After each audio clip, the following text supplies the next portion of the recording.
Nós queremos então continuar o nosso estudo a respeito do estado de saúde.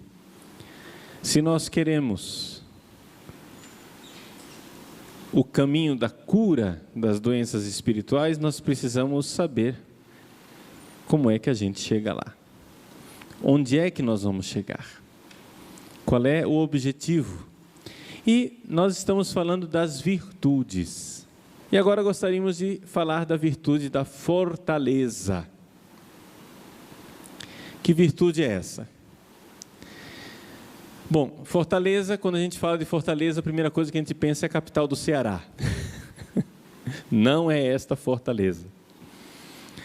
A virtude da fortaleza, nós poderíamos chamar, numa linguagem nossa, comum, do dia a dia, de virtude da coragem. O que é a fortaleza? A fortaleza, a coragem, é um bom uso da ira. A nossa ira. Quem já assistiu às palestras no site e quem for comprar o segundo volume do livro, vai ver que a ira é um dom de Deus. Nós somos acostumados a pensar na ira como sendo uma realidade negativa. Claro, existe o lado negativo da ira. Se você for baixar no site a palestra sobre a ira, eu vou então explicar toda a realidade negativa da ira, a ira como doença espiritual, a ira como algo que faz com que o homem seja menos sadio, a ira que faz com que eu perca o rumo prudente das coisas, que nós vimos, aliás, na palestra passada, uma má ira, uma ira que cega. Mas existe uma ira boa, e é nesta ira boa que está fundamentada a virtude da coragem, a virtude da fortaleza. Deixa eu explicar.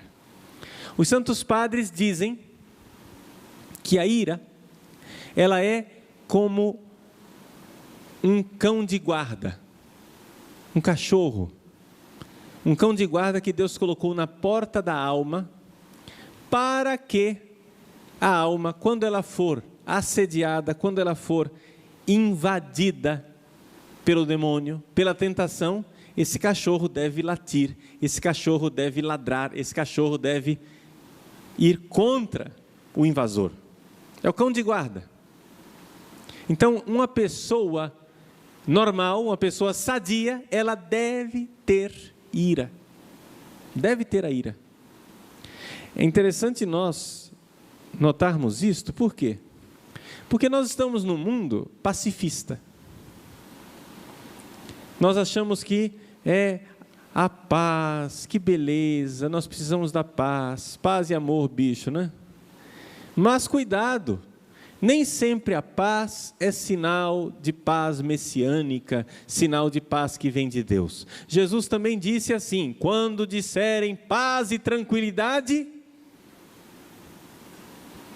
aí virá a aprovação final, a aprovação derradeira. Cuidado com os pacifismos. Bom, vejam, a ira é importante, porque a ira é um dom de Deus. Ela deve agir contra o mal, mas não somente isso.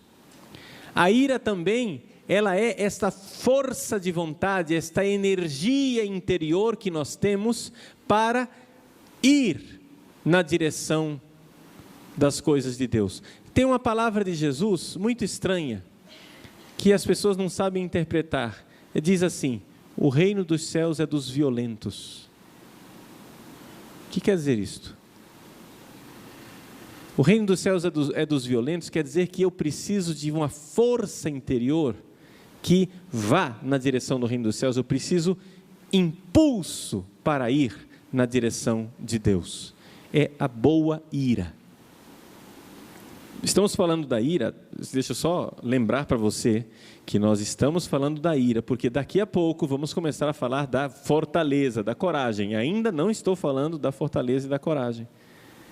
Eu só estou vendo onde é que está montada a realidade da fortaleza e da coragem. Então vejam só. O bom uso, lembram, na palestra anterior eu fiz uma comparação com a cabeça, o tórax e o ventre. O bom uso da cabeça, virtude da prudência. O bom uso do desejo, virtude da temperança, nós já vimos ontem à noite, o abdômen. O bom uso da ira é a virtude da coragem, é o tórax. Entenderam? Essas 3 virtudes divididas pelas partes do corpo. Bom, voltemos à ira. A ira é essa energia para buscar as coisas do reino de Deus. Não sei se vocês já tiveram essa experiência, quando vocês têm que levantar um peso muito forte. Parece que quando você faz força, você busca aquela força que vem lá de dentro, parece que você busca uma raiva dentro de você. Já notou isso? Surge uma espécie de raiva quando você está buscando a força. Quando você está correndo, na corrida, na reta final, que você vai se lançar para alcançar o prêmio, você faz aquele último esforço, você busca dentro de você uma espécie de uma raiva, de uma ira, para se lançar na direção da meta final. Esta experiência positiva da ira. A ira é esta força. Eu já tive alguns seminaristas que eram tão mansos, tão santos, tão maravilhosos, que eu pus para fora do seminário. Por quê? Porque não era o estado de saúde, era o contrário, era uma falta de energia, era uma falta de tônus interior, não é? O fulano, ele era tão bonzinho que não tinha nem força para pecar. Assim, para baixo. Fulano, o que é que você acha? Não sei. Entende aquela pessoa que você vê que tem alguma coisa de anormal? Falta uma energia interior, falta esta ira bem posicionada. Entenderam? Essa energia dentro de nós, essa energia interior. Muito bem. É baseado nesta ira que surge então a virtude da coragem. Santo Agostinho nos recorda que existe a virtude da fortaleza, da coragem, porque existe o mal no mundo. Se não existisse maldade, se não existisse o mal do mundo, nós não precisaríamos de fortaleza, não precisaríamos de coragem. Coragem para enfrentar o quê? Coragem só existe porque existe a maldade. Então, vejam, como nós, atenção, vamos ligar uma virtude à outra.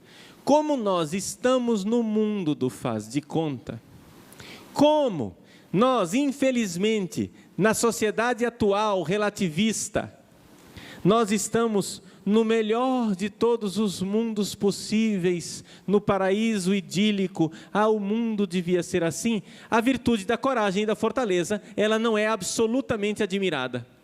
Ninguém admira isto, a coragem, a fortaleza. Por quê? Porque a gente faz de conta que o mal não existe. Esta é a estupidez dos tempos modernos. Como é que um cristão lida com o pecado? O cristão vê que pecou e se arrepende e pede perdão. Como é que o mundo moderno lida com o pecado? Ele diz, não é pecado não tem problema não, está tudo normal, está tudo bem. É o mundo do faz de conta, entendeu? Para mim droga não faz mal, droga não mata. Para mim sexo livre não contrai AIDS, para mim tá bom. Isso não mata ninguém, não faz mal. O mundo moderno vive no mundo do faz de conta, onde a maldade não existe. Mas no mundo real, mundo real, no mundo real, tem bandido. No mundo real tem gente desonesta. Eu não gosto de violência, mas no mundo real tem violência.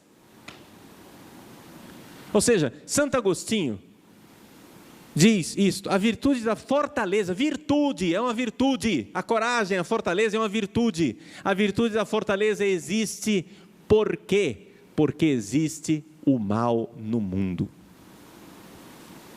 Se não existisse mal no mundo, não precisava de coragem, não precisava de fortaleza. Você vai lutar contra o quê? Não precisa lutar contra nada.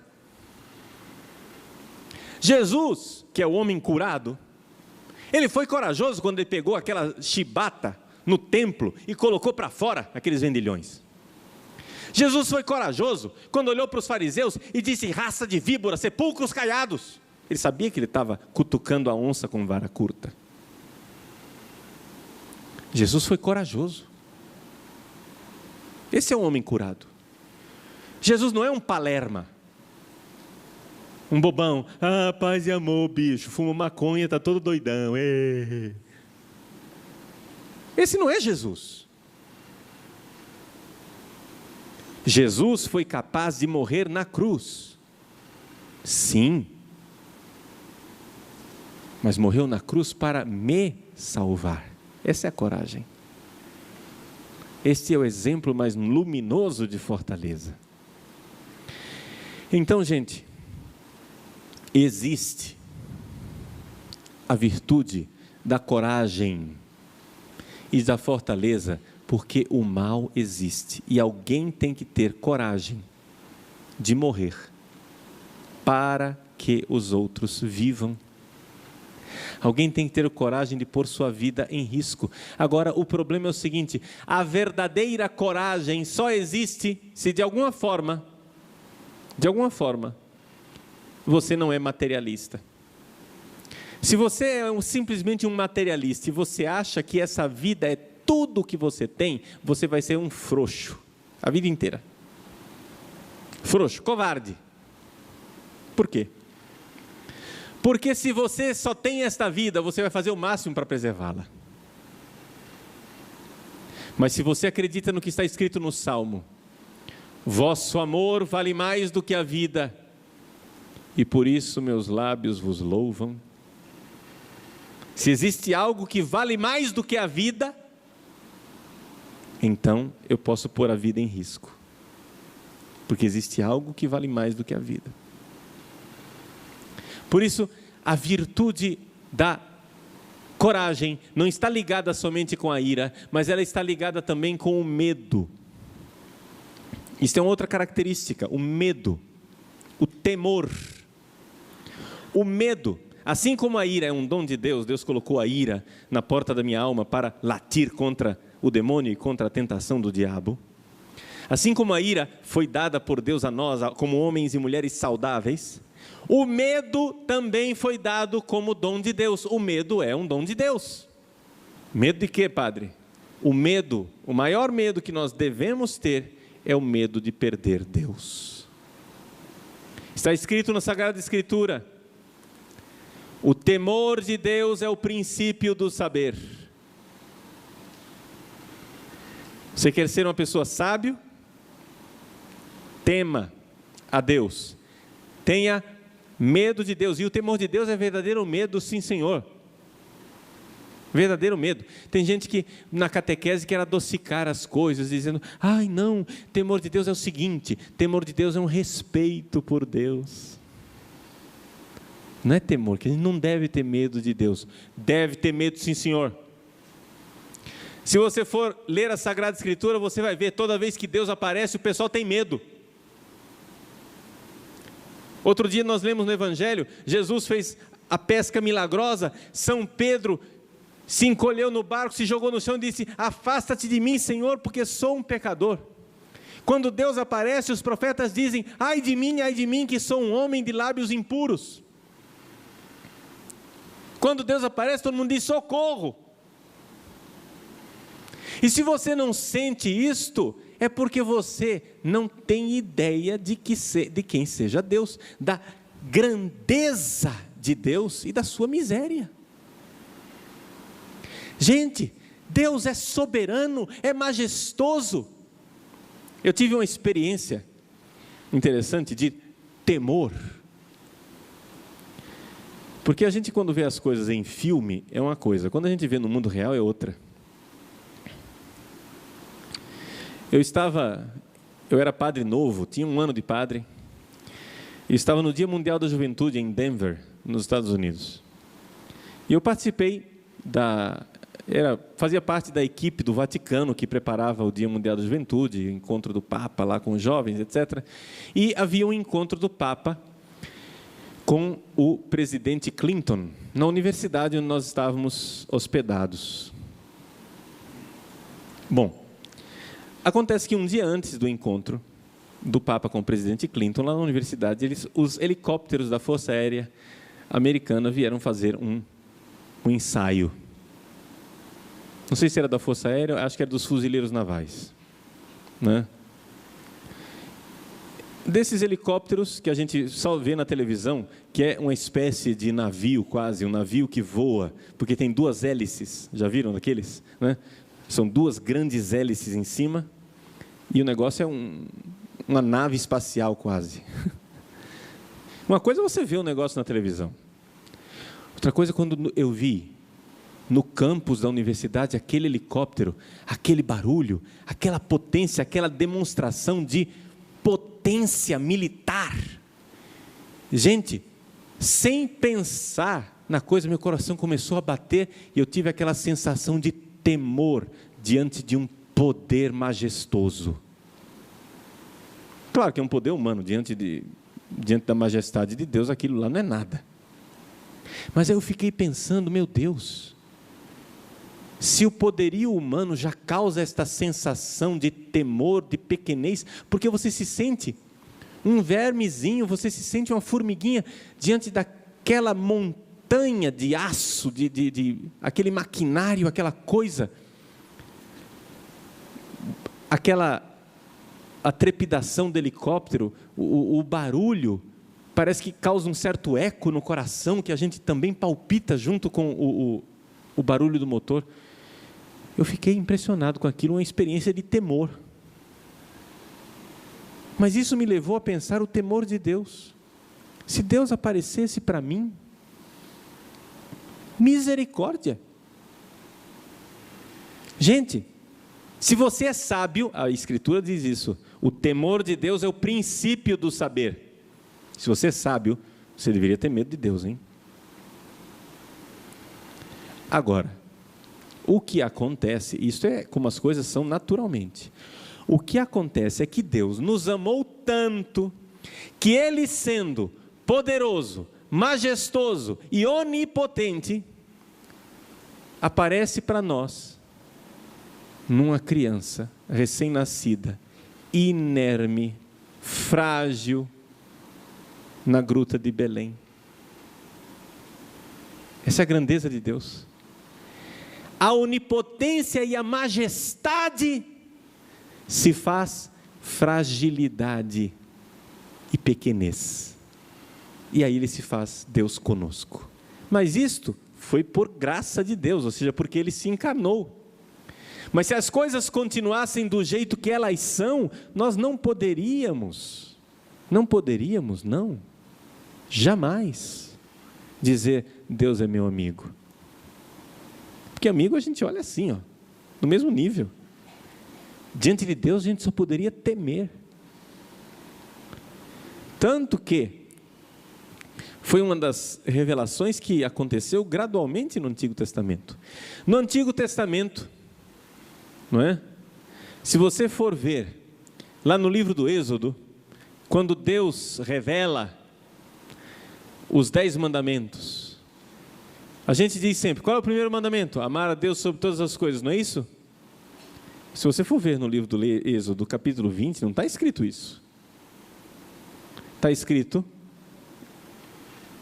somente o Senhor é Deus, Ele é um só. Não terás outros deuses além de mim. Acabou, esse é o primeiro mandamento. É só no Deuteronômio, ou seja, bem mais tarde. Cientificamente nós sabemos que o Deuteronômio foi escrito no tempo do exílio, do pós-exílio.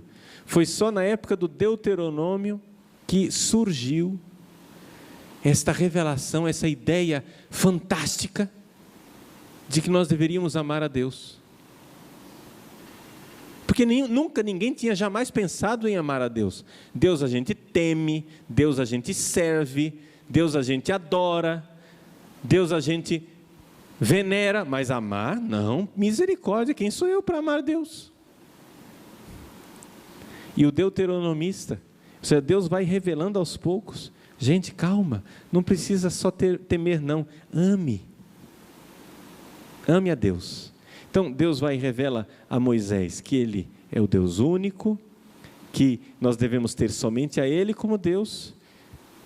Isto Deus revelou no ano 1200 a.C. Uns 5, 6 séculos depois é que Deus vai e revela: amarás o Senhor teu Deus com todo o teu coração, com toda a tua força, com toda a tua alma, com todo o teu ser.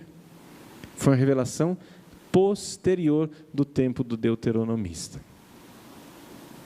Até que finalmente a gente chega lá em Jesus, e então nós vemos Deus envolto em panos numa manjedoura. Aí é a maravilha de Deus conosco. Mas isso porque Ele se abaixou no nosso nível.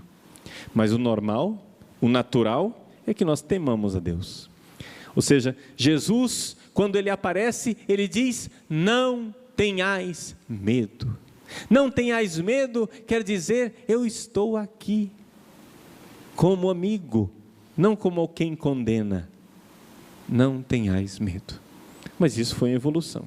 Então a primeira coisa que nós precisamos compreender é que o normal diante de Deus é que nós tenhamos medo.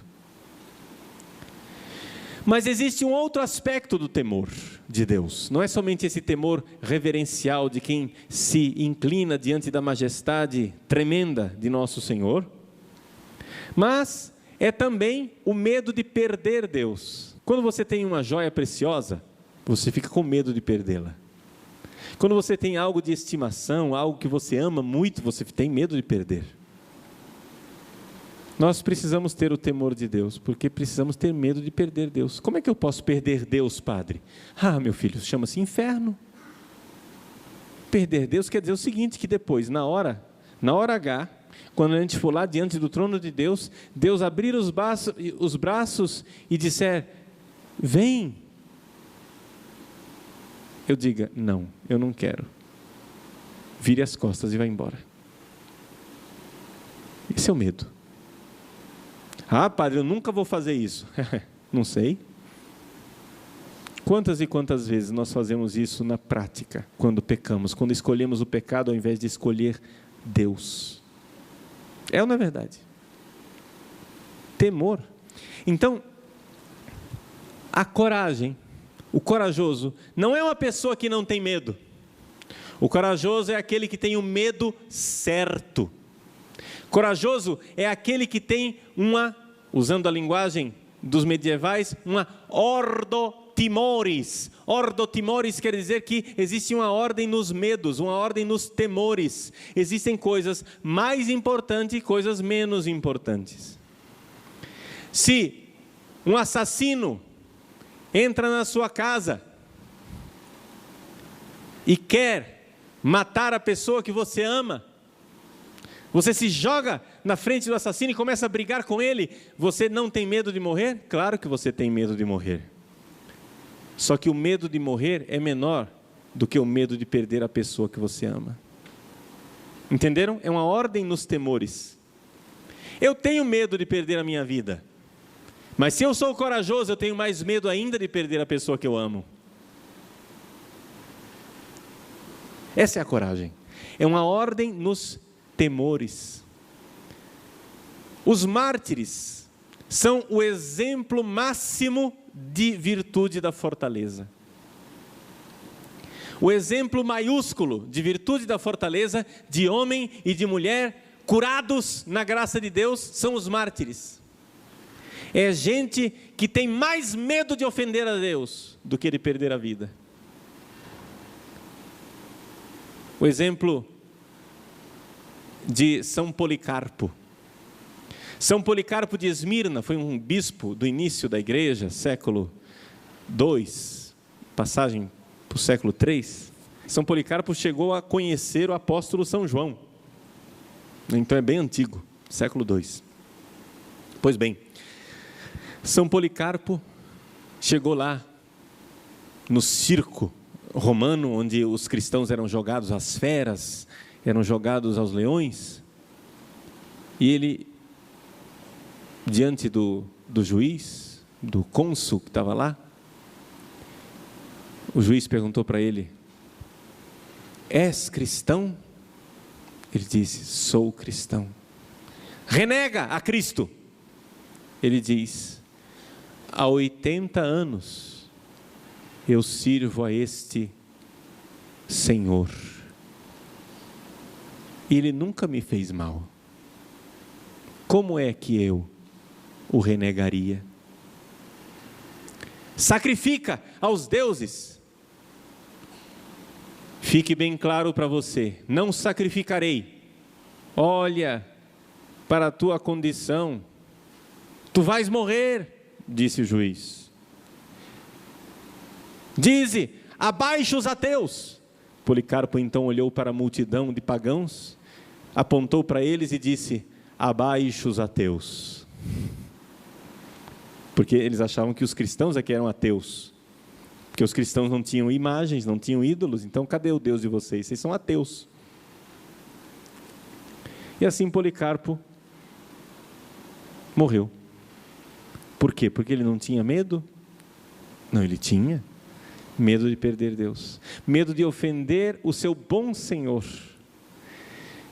medo de ofender nosso Senhor Jesus Cristo. Os mártires são assim. Este é o exemplo maior de coragem. A coragem máxima, a coragem maiúscula, é a coragem dos mártires, que embora tenham medo de perder a vida, têm mais medo ainda de perder a Deus. Agora, meus irmãos, vejam, a coragem também diz uma coisa a respeito da nossa natureza humana. A coragem fala da nossa vulnerabilidade. O que isso quer dizer? Vulnus, em latim, quer dizer ferida. Nós somos vulneráveis, quer dizer que nós podemos ser machucados.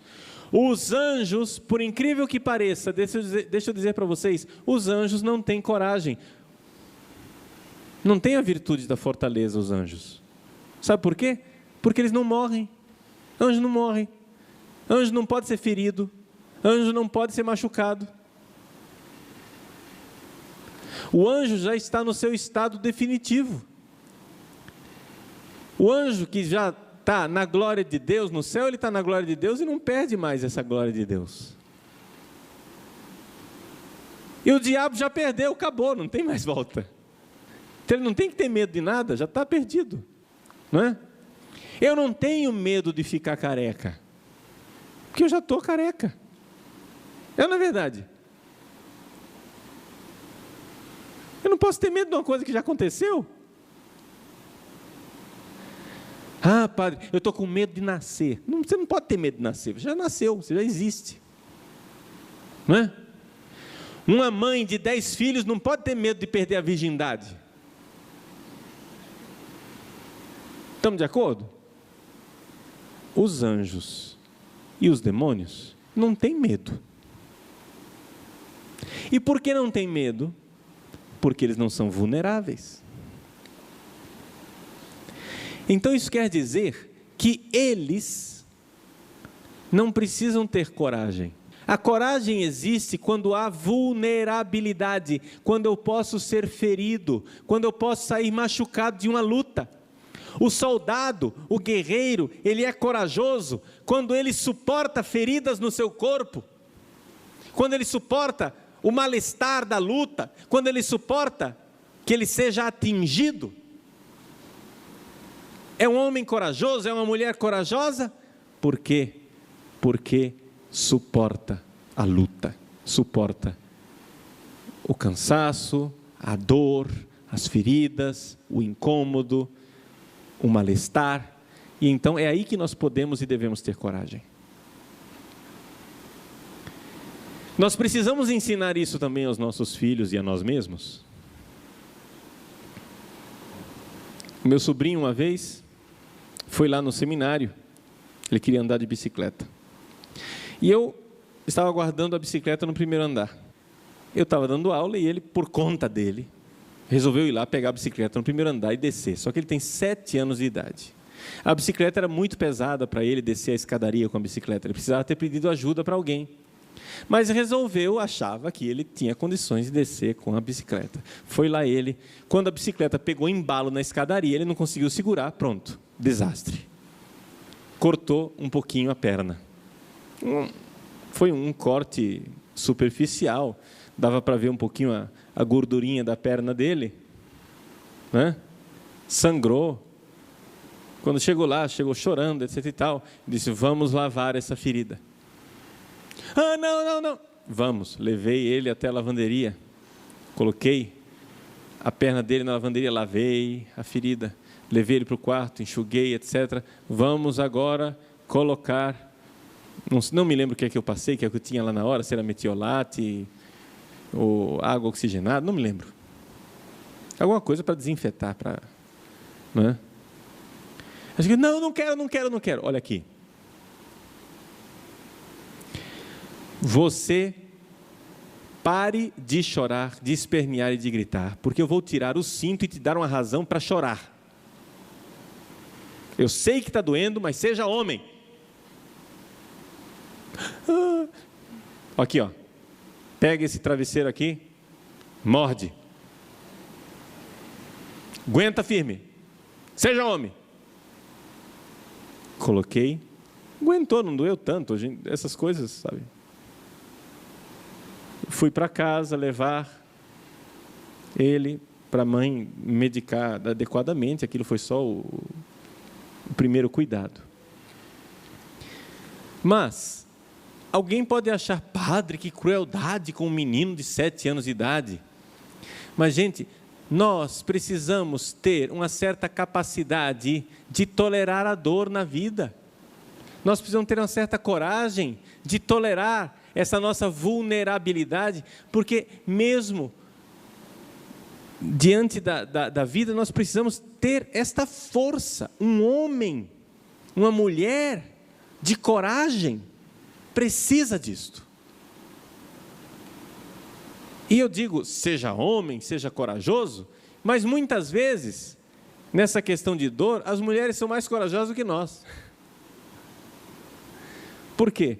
Não sei por quê, talvez os médicos saibam explicar se tem alguma coisa a ver com o fato de que a mulher tem que enfrentar as dores do parto, etc., alguma coisa assim. Muitas vezes, nessa questão de dor, as mulheres são corajosas mesmo. Mas nós precisamos desta coragem. Coragem de enfrentar as dificuldades da vida. Nós vamos perdendo a coragem, vamos ficando pacifistas, vamos virando umas florzinhas assim, a gente fica com aquela saúde espiritual de avenca. Você já viu uma avenca? É assim, é só dar um vento diferente, a avenca já fica assim, né? A saúde espiritual de avenca. É só mudar o tempo um pouco, a avenca já fica para baixo, acabada. A nossa saúde espiritual, gente, nós temos que ter fibra. Temos que ter fibra, nós estamos aí para isso. Estamos aí para aguentar. Um guerreiro que está na trincheira, não se preocupa se entrou uma pedrinha no coturno dele, na bota. Não se preocupa com isso, não. Ele está no meio do tiroteio. Está na trincheira, a vida dele, o país dele está em risco, ele vai e aguenta. Esta é a coragem. Eu gosto muito de assistir filmes da Segunda Guerra Mundial. Por quê? Porque não se trata de canonizar os Estados Unidos, não, tá? Porque o próprio governo americano foi filha da mãe durante a Segunda Guerra Mundial. Eu estou falando da coragem dos soldados americanos, que de fato aconteceu, um patriotismo verdadeiro. Embora os chefes dele fossem uns salafrários sem vergonhas, nós vemos verdadeiros exemplos de coragem. Certamente vocês já assistiram aquele filme O Resgate do Soldado Ryan, não é? São exemplos de coragem fantásticos. Quando você vai naqueles cemitérios de guerra, não precisa ir nos cemitérios americanos somente, não. Os nossos pracinhas que tombaram na Itália, tem um cemitério brasileiro na Itália. São rapazes, jovens, com vidas que nunca viveram. São vidas que terminaram aos 18 anos de idade, 19. Por quê? Para que nós não perecêssemos debaixo da bota de Hitler. Deram a vida pela nossa liberdade. Eles deram a vida. Também o nosso governo aqui na época era sem vergonha. O Getúlio Vargas não é nenhum santinho, não. Getúlio Vargas, ele flertava com Hitler, gostava de Hitler. Foi por pressão popular que o Brasil entrou na guerra contra Hitler. Mas se fosse pelo Getúlio Vargas, ele era muito simpático com Hitler, Mussolini, era tudo amigão dele. Mas foi o povo brasileiro. Os nossos pracinhas foram para a Itália para lutar pela liberdade. E se nós hoje temos essa nossa liberdade aqui, claudicante, é verdade, mas temos liberdade, é porque alguém morreu para garanti-la. Alguma coisa vale mais do que a vida, entenderam? Aqueles jovens que deram a vida. Eu sempre, na formação dos seminaristas, lá no Seminário Cristo Rei, nós assistimos, de quando em quanto tempo, assistimos uma série da HBO, que se vende por aí nas lojas de vídeo, de DVD. Tem um box com, acho que são 6 DVDs, uma série chamada Band of Brothers. Band of Brothers é uma série que fala de uma companhia de paraquedistas americanos que lutaram durante a Segunda Guerra Mundial, e os caras eram realmente heróis. Exemplo de heroísmo mesmo. Coisa muito boa, muito bem feita. E eu assisto com os seminaristas essa série, justamente para que eles, como padres, entendam que eles não são chamados a ser florzinhas. Esse negócio de ser padre é coisa para homem. É para dar a vida mesmo, rapaz. É para morrer. Para ter coragem. Você tem que dar a vida. Não tem que ficar se poupando, não. Tem que gastar a vida. Ah, eu estou cansadinho, eu não quero. O que é isso? Para que você se fez padre? Coragem. Então, a virtude da fortaleza e da coragem indicam este grau de perfeição humana, de saúde humana, em que nós, seres humanos, somos chamados por Deus a combater a maldade. Então, resumindo tudo aquilo que eu disse, a virtude da coragem, da fortaleza, é um bom uso da ira. Nós precisamos usar a nossa ira. Por quê? Número 2, porque existe maldade no mundo, e o mal precisa ser combatido. Isso quer dizer que o corajoso, o que tem fortaleza, não tem medo nenhum? Tem, ele tem um medo certo. Existe uma ordem nos temores. Ter o medo de perder a Deus, sobretudo, mas não ter medo de perder a vida, quando é por amor. Porque se você for medroso, tiver medo de perder a vida, quanto mais medo você tiver, pior você fica. Quem quiser se salvar vai se perder, mas quem se perder por amor, esse vai se salvar. E finalmente significa vulnerabilidade. Significa que nós podemos sim sair com feridas da nossa vida. Mas a pergunta não é se nós temos ou não temos cicatrizes e feridas. A pergunta é se valeu a pena. Porque deste mundo aqui, nós não vamos sair incólumes. Não.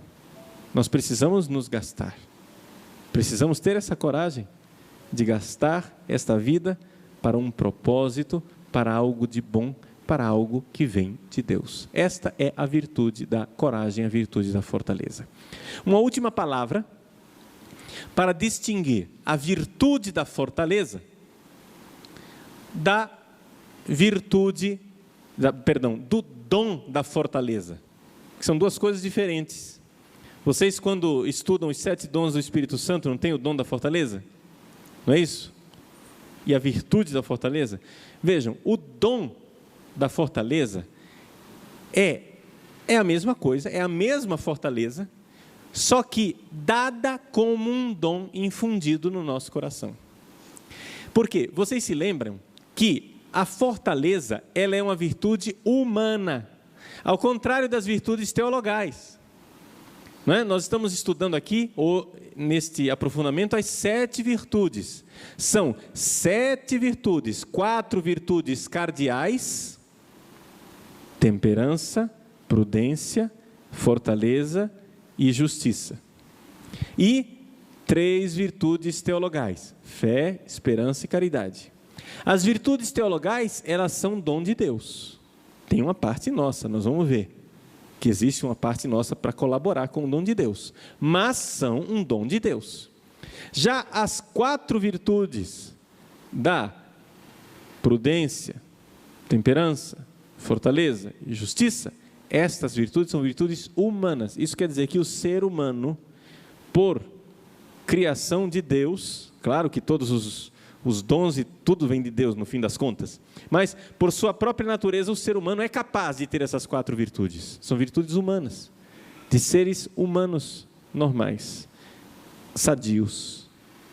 Essas 4 virtudes humanas podem ser treinadas, podem ser educadas, e devemos treiná-las e devemos educá-las com esforço, com uma vida de disciplina e de ascese. Mas eu posso também receber o dom de Deus, não é? Então, este dom que vem de Deus, ele é uma concessão. O Espírito Santo, portanto, ele vem com estes dons. Se nós formos olhar para os 7 dons do Espírito Santo, nós vamos identificar que a fortaleza tem o mesmo conteúdo. Que, por exemplo, a prudência, que nós já estudamos, não é? Ela não tem o dom da prudência, mas tem o dom do conselho, que é aparentado com ela, não é? De saber fazer a coisa certa na hora certa. Então, este é o dom de Deus, tá bom?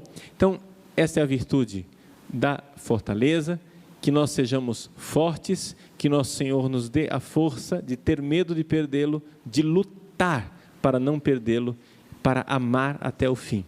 E alguns de nós certamente iremos receber este dom de forma soberana, de forma maiúscula. É o dom do martírio, é o dom de quem entrega a sua vida a Deus até o derramamento de sangue. Peçamos a nosso Senhor, que é a fortaleza, Ele é a nossa fortaleza, Ele é aquele que se doou até a morte de cruz, que dentro de nós nos sustente e dê esta virtude.